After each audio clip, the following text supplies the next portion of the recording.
Tai kai šrinkų darbas, pasakytų tauta, nors iš tikrųjų čia yra apšvietimo darbas, ant kiek atskleidžia visus trūkumus, kurių tu tikrai nepamatysi.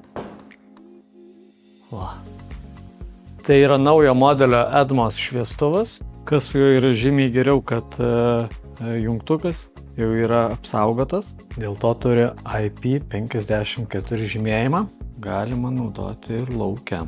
Tikrai nerekomenduoju pirkti eiliniam žmonėm. Esu matęs, kad interjero dizaineris vaikšto su šiuo šviestuvu, bet prie smulkių defektėlių nesikabinėja, nes su šiuo šviestuvu idealiai padaryti neįmanoma. Tarp kitko, esu girdėjęs, kad prie vienų meistrų bandė prisikabinti, tai jisai paėmė, padėjo ant durų, kurios buvo iš parduotuvės ir sako, tai ko prie durų nesikabinėjai? Šis šviestuvas skirtas meistram, ne darbų priėmimui. Šviestuvą rasi visose Duluxo parduotuvėse ir, žinoma, pas mūsų partnerius.